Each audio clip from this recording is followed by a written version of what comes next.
আসসালামু আলাইকুম। কেমন আছেন সবাই? আশা করছি সবাই অনেক ভালো আছেন। আলহামদুলিল্লাহ আমরা ভালো আছি। তো নতুন বাড়িতে আসার পর শান্তিতে আল্লাহর রহমতে একটা ঘুম দিয়ে দিয়েছিলাম। এতটা পরিমাণে শান্তি লাগছে কি বলবো। আসলে আমাদেরই অনেকেই ভালো লাগছে যে এই নতুন বাড়িতে আসার পর পয়লা পয়লা ঘুম। আর আমার ভাইয়া তো এই পাশে আসার পর সন্ধ্যার সময়ই ঘুমিয়ে পড়ে। আর দেখছেন এখন আমার আম্মু কাজ করতেছে। এগুলো কি কাজ করতেছে? আসলে আব্বু শুধু অপেক্ষায় ছিল যে কবে আমাদের বাড়িটা হবে। আসলে আব্বু তো আপনারা সবাই জানেন একটা দোকান ছিল, স্টুডিওর দোকান। তো সেই দোকানের জিনিসপত্র আনবে, কারণ আব্বুর দোকানটা প্রায় অনেক দিন ধরে বন্ধ পড়ে আছে। আর আব্বুর দোকানে সব জিনিস নষ্ট হয়ে গেছে, তাই ভাবছিল সেগুলো বাড়ি নিয়ে আসবে। আর এগুলো আজকে বাড়ি নিয়ে আসছে, আর সেগুলো এখন আম্মু মুছামুছি করছে। আর এইদিকে দোকানের আরো কিছু জিনিস আছে। এগুলো হচ্ছে যেহেতু আব্বুর স্টুডিওর দোকান ছিল, তাই আব্বু ছবি তোলা ফটোকপি করার কাজ করতো। আর এই জায়গায় হচ্ছে যে এই যে ছবি তোলার সময় যে লাইটের প্রয়োজন হয়, এটা হচ্ছে লাইটের স্ট্যান্ড দুটা। আর এই জায়গায় হচ্ছে আব্বুর পিসি কম্পিউটার আছে। আর আব্বু যেহেতু কম্পিউটারের দোকান ছিল, তাই অনেকগুলো পিসি কম্পিউটার ছিল, তা আগে আমরা বাড়িতে আনছি। আর এগুলো ভালো, এগুলো নিয়ে আসছে। যে আব্বু বলতেছে বাড়িতে এই পিসি সেট আপটা করে কিছু একটা করবে অনলাইনে, তো এই জন্যই আর কি নিয়ে আসছে। তো এগুলো ভালো। আর যে এই দেখেন এগুলো বোর্ডগুলো আব্বুর দোকানে লাগানো ছিল, সেগুলোও নিয়ে আসছে। যেহেতু এই ঘরের দরজাটা এখনো বানানো হয়নি, তাই আব্বু বলতিছে এই বোর্ডগুলো দিয়ে কোনোভাবে একটা দরজা বানাবে এখানে।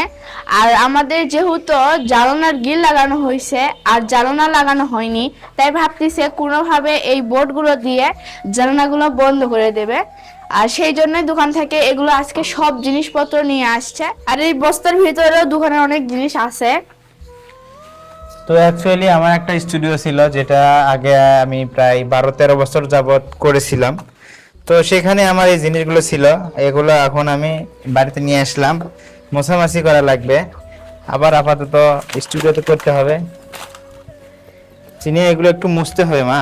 হ্যাঁ, এগুলো তো দেখতেছি অনেক ময়লা পড়ে আছে। এগুলো এখন মুছতে হবে। আর এটা আমার একটা শখের পিসি ছিল, যে পিসির বয়স প্রায় 13 বছর হচ্ছে। 13 বছর একটা পিসির বয়স? এতদিন ধরে এই পিসি ভালো ছিল? চলছে আর কি। বাপ রে। তো এগুলো আমি এখন বাড়িতে নিয়ে আসলাম। বাড়িতে নিয়ে এসে এখন দেখি বাড়িতেই বসে কিছু কিছু করতে হবে। 5 টাকা? 5 টাকা?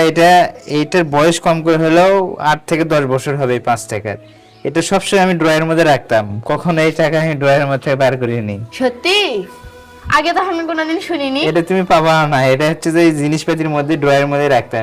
ও, এটা অন্য একটা ড্রয়ারে থাকতো। তাই তো দেখতেছি টাকা তো সেই অবস্থা।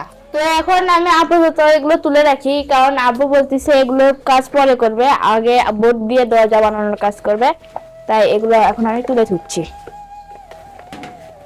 আর আব্বু নাকি এই লাইটিং স্ট্যান্ডটার পুরো সেটআপ নিয়েছিল 13,000 টাকা দিয়ে, তাই বললো এটাকে ভালোভাবে রেখে দিতে, আবার ভবিষ্যতে কবে কাজে লাগে না লাগে। এটা দুটো কম্পিউটার না তোমার আব্বুর?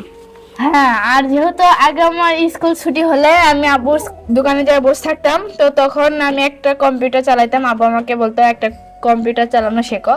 তো আব্বু এক সাইডে বসে থাকতাম, আমি এক সাইডে বসে থাকতাম, এরকম করে সামান্য টুকটাক কম্পিউটার চালা আব্বুর কাছ থেকে শিখছিলাম। তো কম্পিউটার শেখার জন্য আব্বু বইও এনে দিয়েছিল, সব কিছু দিয়েছিল, বাট আমি সময়ের জন্য আর পরে শিখতে পারি নাই ভালো করে। তো যেইটুকু জানি আমার আব্বু শিক্ষাতে তাও ভালো চালি।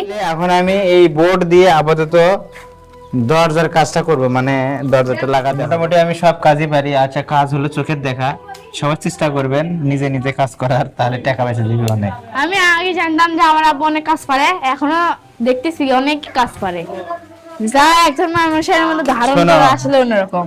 আসলে কথা বলতে কি, যারা প্রবাস করে, আমিও এক প্রবাসী, মানে আমিও বিদেশ ছিলাম। তো যারা প্রবাস করে তাদের কাজের অভিজ্ঞতাটাই অন্যরকম। তারা সব কাজই পারে মোটামুটি, তাদের মনের মধ্যে সেই কনফিডেন্সটা থাকে কাজ করার।